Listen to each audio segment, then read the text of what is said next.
October 4th saw the release of Joker, much to the dismay of some prominent news outlets forecasting it. Its first week of release was not accompanied by any mass shootings, and the outlets trying to push the narrative that audiences worldwide thought the movie should be pulled because it was too scary were probably none too pleased to find that the movie has, relative to release frame and rating, instead been breaking records left and right at the box office. If anything, indications are that for a movie as bleak and dreary as it is, it has gone down as well with the audience as could possibly have been expected. However, it would appear that Joker isn't merely another case of audiences and establishment reviewers disagreeing on a movie's merits, something we've seen far more extreme examples of in the recent past. No, in this case, it almost appears as though special interest groups and even parts of the movie industry itself are out to take the movie down by attaching social stigma to it and anyone who enjoyed it. Why is that? What is it about the Joker that, for this is their claim, brings out the worst in people? Or could the real issue be that this Joker makes us see, and worse yet, reflect over, the worst in society? In this editorial, I will begin by providing my thoughts on the movie, before exploring the most recent objections against it from professional reviewers, and what I think may be the real bone of contention here, more so than any alleged celebration of incel culture or mass shootings. Outside of thematic references, there will be no spoilers to speak of in this video. Before we begin though, I have to say that YouTube has changed its algorithm to favor corporate content at the expense of independent commentary such as this. So we'd really appreciate if you could help us share the video, leave a like and leave a comment. Doing so really does help giving the content more exposure. With that out of the way, let's dive in. I was a bit late in seeing the movie, as I had a prior engagement in Munich during its early October launch. When I eventually was able to see it, I went in having read no spoilers, no reviews, and with an open mind. I was blown away by how good it was. Not because it had loads of laughs or explosions or made me feel good or anything like that, but because it has layered, complex storytelling, a multifaceted narrative, acting that will go down in history, great direction, great production values, and most importantly, it may cause you to reflect. If those are not the hallmarks of great cinema, I don't know what is. Regardless of what Martin Scorsese may feel about it, this movie deserves to be placed right next to Taxi Driver in your Blu-ray collection. And as far as comic book movies go, this is at the very least among the finest the genre has ever produced. Likewise, it is at the very least among the best movies released this year, if not the best.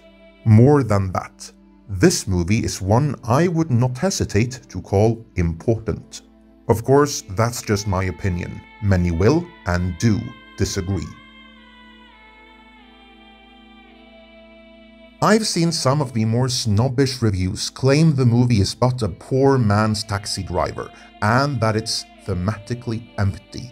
Others apply sociology, which they infused with a hefty dose of intersectional ideology to arrive at the conclusion that Joker only appeals to uneducated, low-status white men, and that it is racist, misogynistic, and even ableist. Needless to say, I disagree with all of this. First and foremost, I suspect the, shall we say, multiple choice aspects of the movie went right over most of these reviewers' heads, as so few seem to be talking about that. I realize, of course, that accusing someone who didn't like any given movie of not understanding it is something of a cheap shot, but on this occasion, I do believe there may be something to it. More than that, I think those holding these or similar views either didn't see, or worse yet, didn't want to see the themes that were, because doing so might cause some level of cognitive dissonance. For I do maintain that if you pay attention to it and what is thematically going on beneath the surface level, Joker may cause you to look both outwards at society and inwards at yourself. Confronting what you see can be painful. So painful in fact that it may be better to stick your head in the sand, pretend not to see, and viciously attack the product and filmmaker that tries to make you see. And there has been some level of that viciously attacking going around. Director Todd Phillips, best known for his Hangover movies, said that he had to stop doing comedies due to quote-unquote woke culture. He also said, in not so many words, that the far left could be just like the far right when it suited their purposes. Neither statement went down very well at all. Even Taika Waititi took him to court over the woke statement. I guess, according to him, woke culture is no threat to comedy. Taika Waititi, of course, is the director of the upcoming female Thor, and most famously, he has previously directed Thor Ragnarok and What We Do in the Shadows, both of which I am a huge fan of. I have not yet seen Jojo Rabbit, in which he portrays an imaginary friend perception of a certain dictator whose name YouTube might smite me if I said out loud. But you know him, he's been parodied on film and elsewhere for literally 80 years. So if Waititi is using that movie as an argument why woke culture is no threat to comedy, he just might be missing the point, as you're supposed to rag on that guy.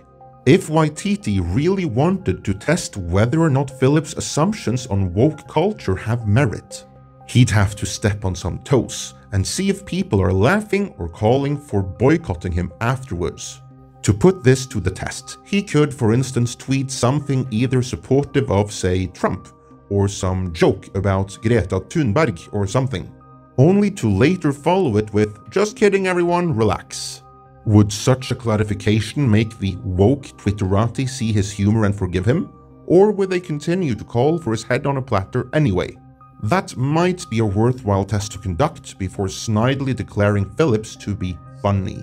Anyway, point is, both the Joker movie and director Todd Phillips have received a lot of pushback from corners that are usually quite supportive of Hollywood productions. Like the Hollywood incumbents who make up the Academy, the ones who decide who gets an Oscar.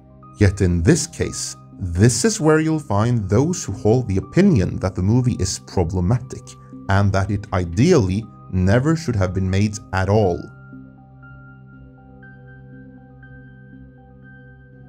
The stated worry about this movie is that it allegedly celebrates incel culture and therefore will inspire some misguided white trash who can't get a date to spontaneously take up arms and go on a shooting spree. Like I've said in other videos that by default must touch on the subject of politics. Where contemporary American politics are concerned, that is a fight in which I do not have a dog. I am just a neutral outside observer looking in, and as such, I sometimes don't have the full overview that someone there on the ground has. Even so, to me it looks an awful lot as if that publicly stated worry is in reality but a giant deflection. I do believe that those who so vocally find the movie to be problematic genuinely would rather audiences not see it, but I'm inclined to believe their actual reasons for taking that stance differ from those said in public. You see, I don't think the problem is that the movie allegedly celebrates incel culture, the existence of which I by the way call into question. And I don't think it's about gun violence either, because the firearm scene in the movie was illegally obtained anyway. From what I understand, someone like Arthur Fleck couldn't have gotten a gun legally even under the current legislation. I also don't think it's about worrying over shooting sprees per se, because the Joker didn't really go on any shooting spree. No, I think the movie struck a raw nerve far closer to home. The Joker did, after all, start a popular uprising. I think what has the critics up in arms is that Joker shows a society in a state of decline. A society where the cohesion that ties people and communities together, the social glue if you will, is dissolving. It shows a society fractured into different groups, where people stop looking out for one another and have long since stopped treating the weakest in society with even basic human compassion. It shows a society which makes even those who didn't have to be disenfranchised become disenfranchised.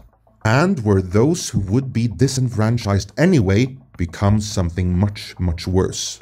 It shows a society split between the haves and the have-nots, and a society where the establishment looks down upon the pleb as literal clowns and children too stupid to know their own good.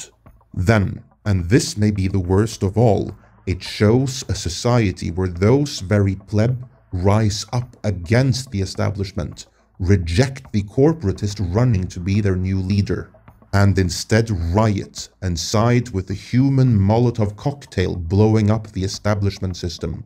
Plenty movies have stories that follows beats like that, and it's never been a problem before. But that was then. This is current here, where many have taken up hypersensitivity, and there is more. In the very beginning of the movie, a point was made of how filthy and dirty and overflowing with literal garbage the city is. Not only was the point made, it was hammered in such a way as to suggest that this is actually a crucial element of the story, or at least a marker of where subsequent themes might be applied. From what I've read as an outside observer, there are some prominent cities in the US which are like that. These are not my words, but I've heard several such cities referred to as, and I quote, shitholes. Literally. You'd think public defecation wasn't an issue this side of rural India, but apparently it is in some urban locations in the US, and to such an extent that freaking medieval diseases like the bubonic plague are making a comeback. The plague. But these aren't any random cities. Oh no, these are the most prolific of cities, and they have a tendency to be governed by the same side of the political aisle that those who find this movie so incredibly problematic overwhelmingly subscribe to. Have these cities cut in their public mental health offerings too? I don't know, you tell me.